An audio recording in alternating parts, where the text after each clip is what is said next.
Aba, tama tayo. Maaga. Para matuyo agad.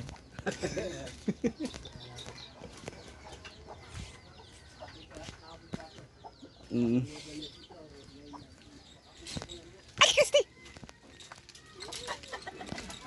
Ayan, si baby dog. Oh, yung si baby dog, oh.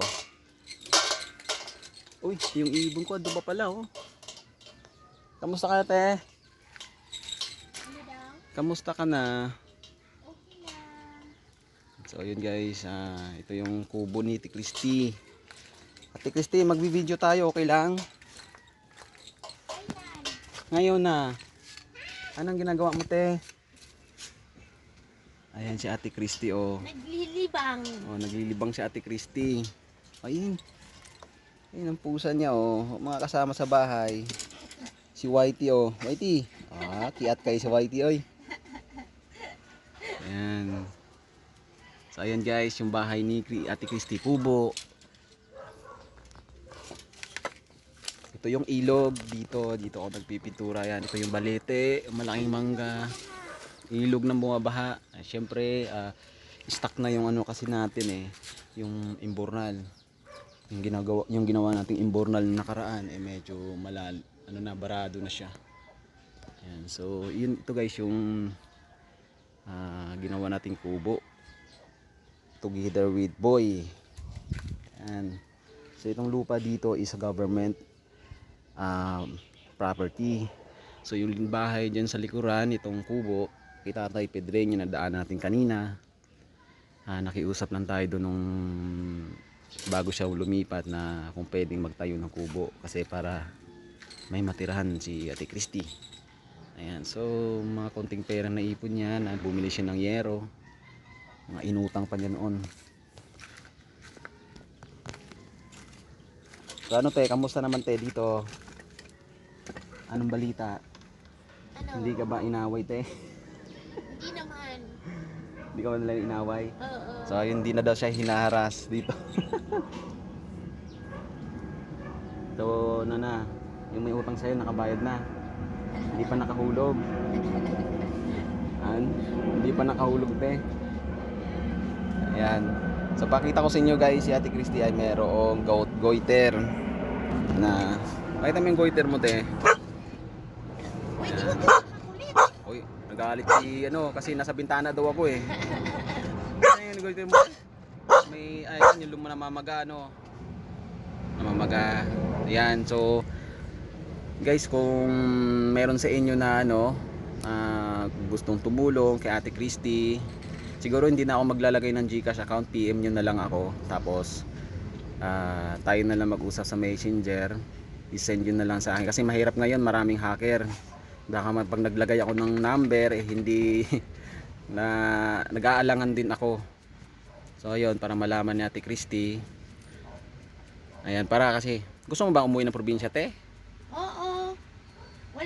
Wala lang pamasahe.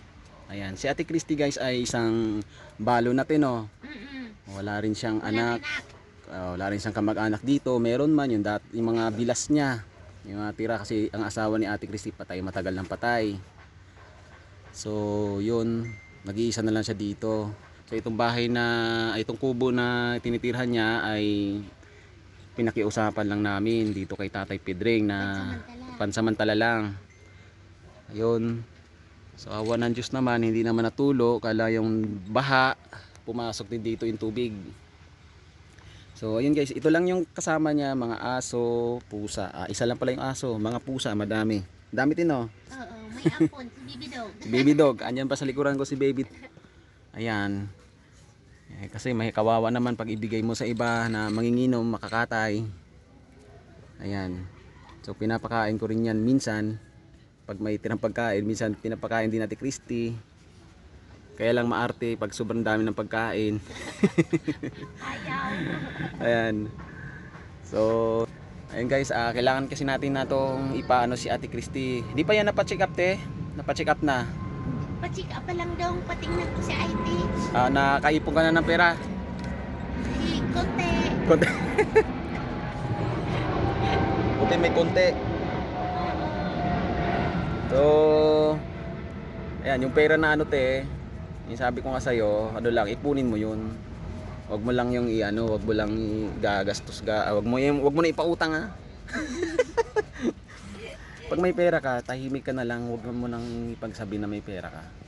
Oo dong. Ganun lang kadali yun kasi mahirap ang buhay. Eh ikaw may goiter ka pa, nag-iisa ka lang. Tapos wala ka pang trabaho na regular. So yun guys, nananahi din si Ate Christy. So kung Hindi naman tuloy-tuloy. hindi naman siya tuloy-tuloy kasi hindi naman siya sa kumpanya, sarili niya to. Kumbaga, nananahi si Ate Christy to survive his daily needs. Ayan, hindi talaga lagi na mayroon siyang customer. Alam niyo naman dito, para kami probinsya din. Ayan, hindi siya daanan ng tao. Ilog po yung naandyan. So, siya lang dito sa likuran, kasama mga manok ni Tatay Pedring. Ayan. So, kung meron lang magpapatahi, nirereto ko dito. Kung meron. Pero yung tino, hindi lang tuloy-tuloy no. Mahirap din talaga. Tsaka hindi rin siya talaga kumikita ng ganung kalaki. Kumbaga pang ano lang, tawid-tawid gutom lang. Buti nga hindi siya nangupahan dito ng bahay. Although may binabayaran siya tulad ng electricity, Tubig. tsaka tubig kasi siya lang naman mag-isa. So ngayon te, wala kang pasok te, di tumawag boss mo. Tumawag ganyan, tinanggihan ko muna dong. Eh, sama pakiramdam mo? Oo, para kung pabalik-balik yung lagnat ko dong, nababad ka sa ano. Nababad ka ng ulan. Ano, baka na ulan-ulanan ka rin. Oo, biogesic na lang ko na biogesic. Ala, Pag masama ang pakiramdam ko, biogesic nawawala. kailangan panandalian lang yun. Oo nga. Kailangan mapa-check up mo. Pero hindi na umarangkada yung goiter mo. Umaano pa rin. Kailangan, hindi ko na lang muna inaano doon kasi patingnan ko muna kasi. Oo. Sabi kasi nila, yung ano ba yun, biopsy. Biopsy. Hindi, patingnan ko muna sa IT doon. Ba't IT?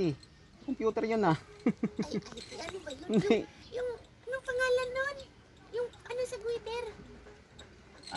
Yung sa ano, Mahirap kasi bigkasin eh. yung sa expert ng ano, doktor ng para sa goiter. Twitter. Mayroon din. Goiter specialist. Oo, mayroon din sa So Patiros papatingnan doon. niya. So kailangan niya guys ng siyempre budget para sa pa-check up pa lang muna. Oo, para So daw hindi pa mabigyan ka muna ako ng para gamot. mabigyan ng gamot 'yon, tama. Siyempre kailangan i-check up muna siya sa goiter specialist. So magkano yung kailangan mo 2,000? Oo.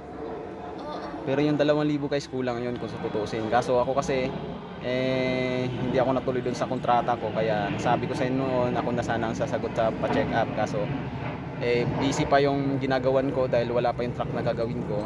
Kaya sa talyer muna ako yung nagtatrabaho.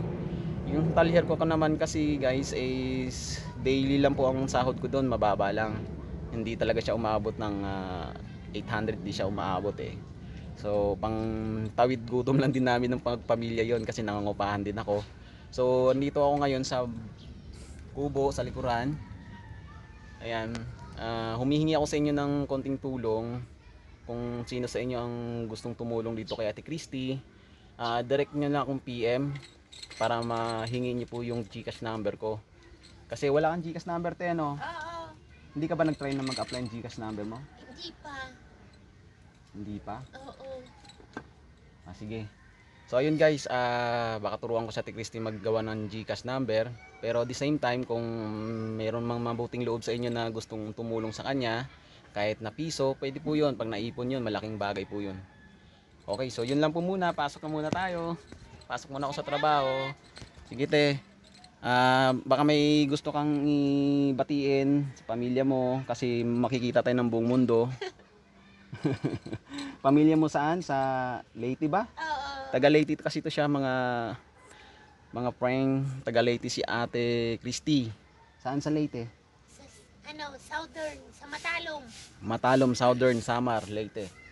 So yan lang po, update na lang tayo soon kapag mayroong mag-PPM sa atin at may malikom tayong budget para kay Ate Christy. So sana share nyo po yung video na to para mas marami pong makatulong kay Ate Christy.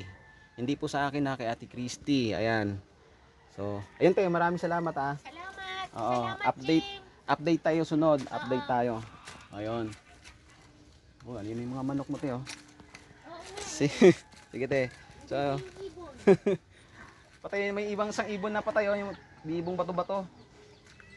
Nalaglag siguro. Namatay? Ayan oh, ibong bato-bato. Oh, Yung ay, ibong- oo daw. ibong- Hindi daw.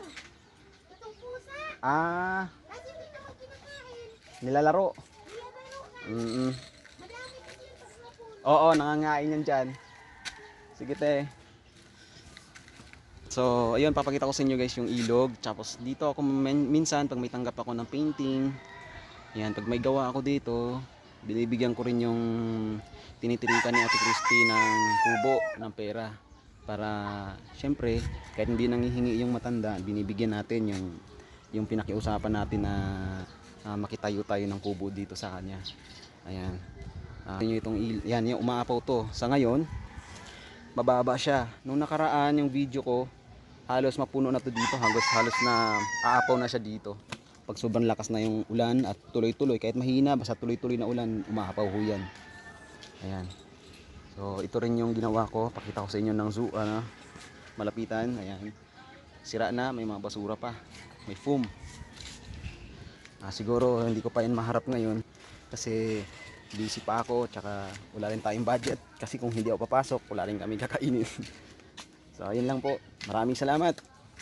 Pasok tayo ulit. Bye Ate Christy.